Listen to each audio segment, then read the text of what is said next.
আসসালামু আলাইকুম বন্ধুরা।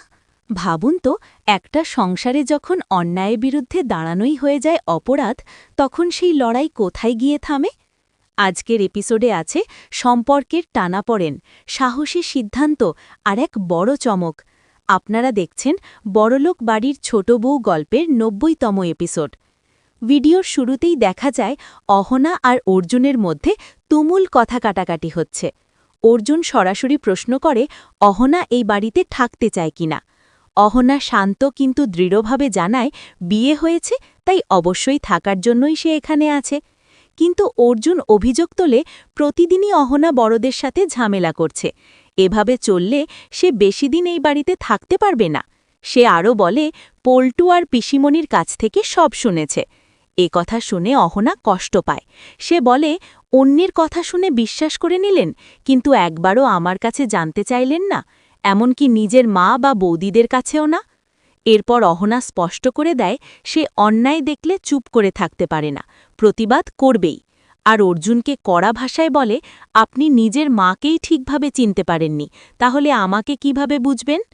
এই কথাই অর্জুন বিরক্ত হয়ে বলে, এই মা চেনার ক্লাসে ভর্তি হওয়ার তার কোনো ইচ্ছে নেই। দুজনের মধ্যে দীর্ঘ সময় ধরে তর্ক চলতে থাকে এবং শেষে অহনা রাগ করে ঘর থেকে বেরিয়ে যায়। এরপর গল্পে আসে এক নতুন মোড়। দেখা যায় অহনা তার শাশুড়ি মায়ের ব্যাগ গুছাচ্ছে। বড় বউ অবাক হয়ে জিজ্ঞাসা করে, মা যদি নিজে যেতে রাজি না হয়, তাহলে তাকে তীর্থযাত্রায় পাঠাচ্ছ কেন? অহনা আত্মবিশ্বাসের সাথে বলে, মা যদি না চান তাহলে নিজেই ফিরবেন, কিন্তু তার বিশ্বাস মা রাজি হবেনি। মেজ বউ একটু ভয় পেয়ে বলে, এতে উল্টো তাদের বাড়ি থেকে বের করে দেওয়া হতে পারে। তখন অহনা বলে, যেহেতু যে কোনো সময় আমাদের বের করে দেওয়া হতে পারে, তাই ভালো কাজ করেই বের হওয়া ভালো।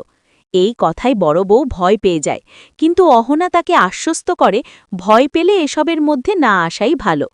তখন ছোট বৌদি সাহস যোগায়, ভয় পেলে কোনো কাজই করা যাবে না, আর বড়মার তীর্থযাত্রায় যাওয়ার অনেক দিনের ইচ্ছে, এখন না গেলে হয়তো আর কখনো যাওয়া হবে না।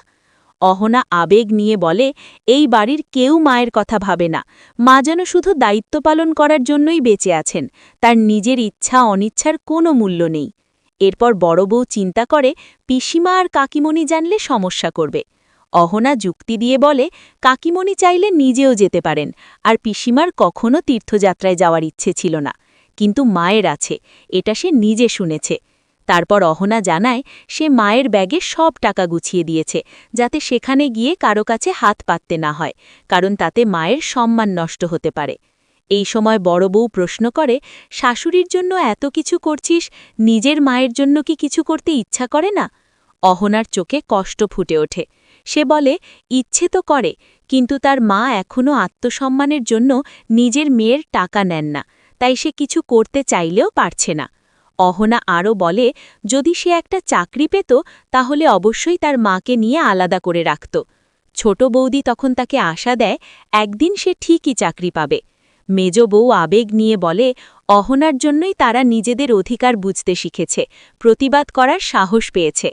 অহনা হেসে বলে, এই জন্যই সবাই বলে সে নাকি বউদের খারাপ বানাচ্ছে। এরপর অহনা জানায় সব প্রস্তুতি সে করে ফেলেছে, মায়ের প্রয়োজনীয় জিনিস, শাড়ি, টাকা সব গুছিয়ে দিয়েছে, এমনকি ওষুধের কথাও ভেবেছে, যাতে কোনো সমস্যা না হয়। সে বলে, মা বাসে ওঠার আগ পর্যন্ত সবকিছু লুকিয়ে রাখতে হবে। শেষে অহনা একটা কথাই বলে, সে শুধু চায় মা যেন নিজের জীবনে একবার হলেও নিজের জন্য বাঁচতে পারে। বড় বউ তখন গভীরভাবে বলে, এই বাড়ি যতই বড় হোক, এই সংসার কিন্তু তাদের ছাড়া চলবে না। অহনা শেষ কথায় বুঝিয়ে দেয়, এতদিন তারা নিজেরাই সবকিছু অন্যদের হাতে তুলে দিয়েছে, কিন্তু এখন সময় এসেছে সেই অভ্যেস বদলানোর। এই ভাবনা, এই সাহস আর নতুন সিদ্ধান্তের মধ্যে দিয়েই শেষ হয় আজকের এপিসোড।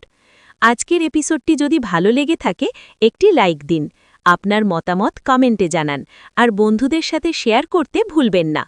পরবর্তী এপিসোড সবার আগে পেতে এখনই চ্যানেলটি সাবস্ক্রাইব করুন। আমাদের সাথেই থাকুন। ধন্যবাদ।